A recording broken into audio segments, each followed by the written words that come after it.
Good morning. Now I am going to start The Sea written by James Reeves. First, get some information about the poet. আজ আমরা James রিভসের লেখা the sea কবিতাটা পড়ব। প্রথমে কবি সম্পর্কে কিছু তথ্য আমরা জেনে নেব। James Reeves was a British writer principally known for his poetry, plays, anthologies and contribution to children's literature. James Reeves একজন ব্রিটিশ লেখক ছিলেন, প্রধানত কবিতা, নাটক, বিভিন্ন কবিতা ও রচনার সংকলন ও শিশু সাহিত্যের অবদানের জন্য তিনি পরিচিত। He was born in the United Kingdom on 1st July in 1909. তিনি ইউনাইটেড কিংডমে 1st জুলাই 1909 খ্রিস্টাব্দে জন্মগ্রহণ করেন। He studied English literature in Cambridge University and started his career as a teacher. তিনি কেমব্রিজ ইউনিভার্সিটিতে ইংরাজি সাহিত্য নিয়ে পড়াশোনা করেন এবং শিক্ষক হিসেবে কর্মজীবন শুরু করেন। His important books are The Wandering Moon, Complete Poems for Children, The Natural Need, Heroes and Monster, The Talking Skull, Stories from England. তার লেখা বইগুলির মধ্যে এইগুলি ছিল অন্যতম। He passed away on 1st May 1978. 1978 সালের 1st মে তার মৃত্যু হয়। He was also well known as literary critic and broadcaster. তিনি একজন জনপ্রিয় সাহিত্য সমালোচক ও ঘোষক ছিলেন। নাও লিসেন দ্য পোয়েম। এবার তোমরা কবিতাটা শোনো।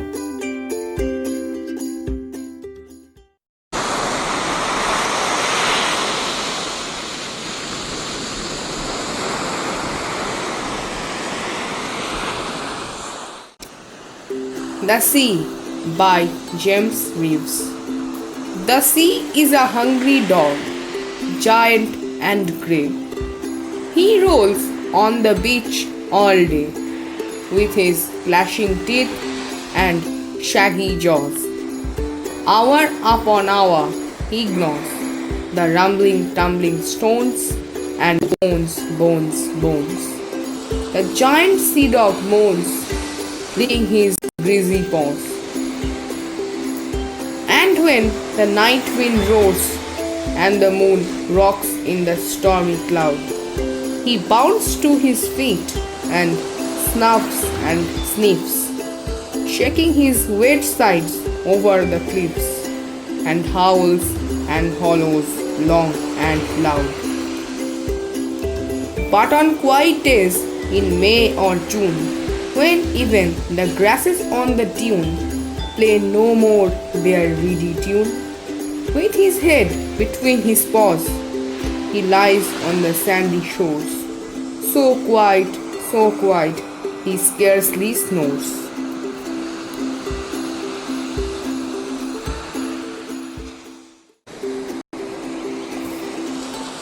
The Sea by James Reeves. The sea is a hungry dog, giant and grey. He rolls on the beach all day. সমুদ্র এক ক্ষুধার্ত কুকুর, দৈত্যের মতো বিশাল ও ধূসর, সাগর তটে পাক খেয়ে চলে দিনভর।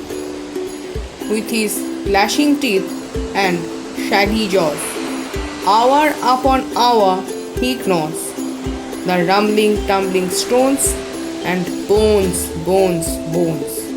তার ঘাতক দাঁত ও রুক্ষ চোয়াল দিয়ে ঘন্টার পর ঘন্টা চলেছে চিবিয়ে, গুড়গুড় করে গড়াতে থাকা পাথরগুলিকে হাড় ভেবে। The giant sea dog moans, licking his greasy paws. বিশাল সাগর কুকুর গর্জন করে তার তৈলাক্ত থাবাগুলি চেটে।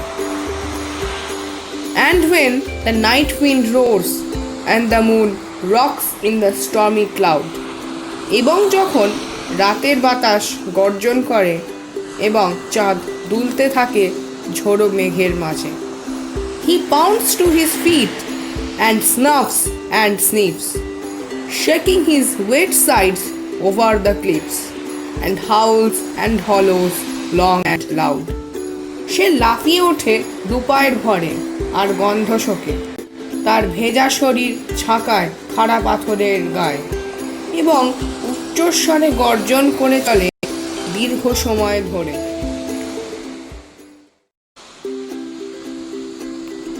But on quiet days in May or June, when even the grasses on the dune play no more their reedy tune, কিন্তু মে আর জুনের শান্ত দিনগুলিতে, যখন বালিয়াড়ির উপর ঘাসগুলি বাজায় না তাদের সুরেলা বাঁশি, with his head between his paws, he lies on the sandy shores, so quiet, he scarcely snores.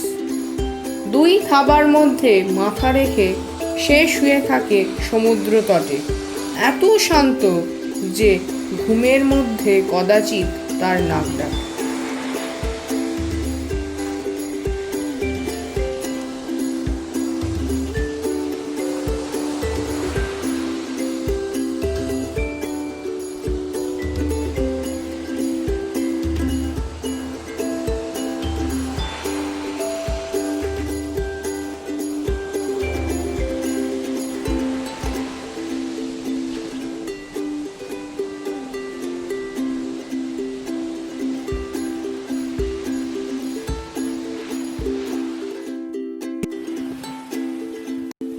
Now listen the summary. এখন কবিতাটির সামারি শোনো, তাহলে তোমরা কবিতাটির আরো ভালোভাবে অর্থ বুঝতে পারবে। The sea by James Reeves is a nature poem. In this poem, the poet compares the sea with a dog's different moods and activities at different times. The poem is divided into 3 stanzas. James রিভসের লেখা the sea একটি প্রকৃতির কবিতা। এই কবিতাটির 3টি স্তবকে কবি সমুদ্রকে একটি কুকুরের বিভিন্ন ক্রিয়াকর্মের সঙ্গে তুলনা করেছে। The first stanza describes the sea as giant, grey and hungry compared to a dog. During high tide, the waves roll on rumbling tumbling stones at the seashore as if a dog is gnawing bones with its clashing teeth and saggy jaws for hours. প্রথম স্তবকে কবি সমুদ্রকে বৃহৎ, ধূসর ও ক্ষুধার্ত কুকুরের সঙ্গে তুলনা করেছেন। যখন জোয়ার আসে তখন সমুদ্রের ঢেউগুলো সমুদ্রের পাড়ে পড়ে থাকা পাথরের উপর আছড়ে পড়ে, আর তখন মনে হয় একটি কুকুর যেন তার দাঁত ও রুক্ষ চোয়াল দিয়ে ঘন্টার পর ঘন্টা হাড় চিবিয়ে চলেছে। When low tide comes, the sea goes away from the shore and rolls on a beach with foamy waves. This resembles with a well-fed dog licking his greasy paws. ভাটার সময় সমুদ্র তার তীর থেকে দূরে চলে যায় এবং তার ফেনিল ঢেউগুলি সৈকতের উপর গড়াগড়ি খায়, যেন মনে হয় খাওয়ার পর পরিতৃপ্ত কুকুরটি তার তৈলাক্ত থাবা চাটছে। In the second stanza, the poet depicts a different mood of the sea. On a stormy night, when the moon rocks in clouds, the turbulent waves dash against cliffs and roar.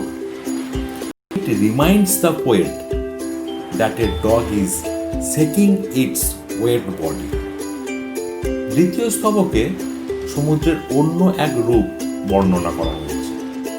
ঝোড়ো রাতে চাঁদ যখন মেঘের মাঝে দোল খায়, তখন অশান্ত ঢেউগুলো সমুদ্রের পাশের খাড়াই পাহাড়ের গায়ে আছড়ে পড়ে, আর মনে হয় যেন কোনো কুকুর তার ভিজে শরীর ঝাঁকিয়ে জল ঝরাচ্ছে। The third stanza draws a picture of tranquil sea after its destructive mood. In May or June, wind does not play over grasses on dune resulting no reediting. Then the sea looks calm and quiet. It appears to the poet that the sea lies on the beach, what is similar to the dog that keeps its head between paws and takes a sound sleep. তৃতীয় স্তবকে সমুদ্রের ভয়ঙ্কর রূপের পরিবর্তে শান্ত রূপের ছবি দেখা যায়। মে বা জুন মাসে শান্ত বাতাস যখন বালিয়াড়ির ঘাসের সুরেলা ধ্বনি সৃষ্টি করে না, তখন সমুদ্র শান্ত থাকে, যেন মনে হয় সে সমুদ্র তটে নিঃশব্দে শুয়ে আছে। যেমন করে একটি কুকুর তার মাথা দুই থাবার মাঝে রেখে বিশ্রাম নেয়।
এখন আমরা বুঝে নিই যে মেটাফর, পার্সনিফিকেশন, অ্যাসোনেন্স, অ্যালিটারেশন, অনোম্যাটোপিয়া বলতে কি বোঝায়।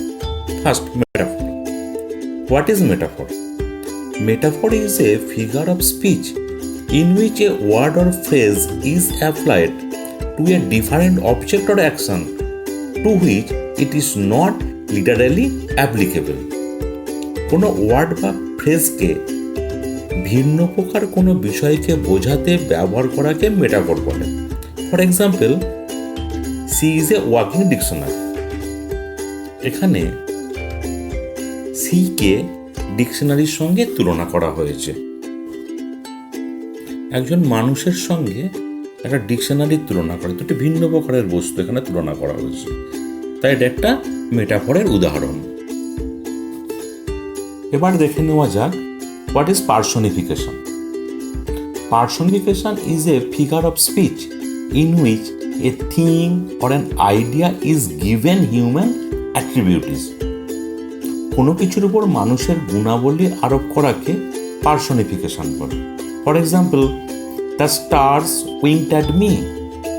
তারারা আমার দিকে মিটমিট করে তাকাচ্ছে। আসলে কি তারা তাকাতে পারে? এই তারাগুলোকে মানুষের মতো করে ভাবা হচ্ছে, তারা যেন দেখছে, তাই এটা একটা পার্সনিফিকেশনের উদাহরণ। এরপর শোনো অ্যাসোনেন্স কাকে বলে। Assonance is the repetition of same vowel sounds of two or more words close to one another. বাংলায় করলে এমনটা হয়, কাছাকাছি দুটি বা তার বেশি ওয়ার্ডের ভাওয়েল সাউন্ডের পুনরাবৃত্তিকে অ্যাসোনেন্স বলে। For example, clap your hands and stamp your feet. এখানে দেখো ক্ল্যাপের এ, হ্যান্ডের এ, অ্যান্ডের এ এবং স্ট্যাম্পের এ, এগুলো বারবার পুনরাবৃত্তি হয়েছে। এটা হচ্ছে অ্যাসোনেন্সের এক্সাম্পল। এবার দেখা যাক what is alliteration. Alliteration is the repetition of usually initial consonant sounds in two or more neighboring words.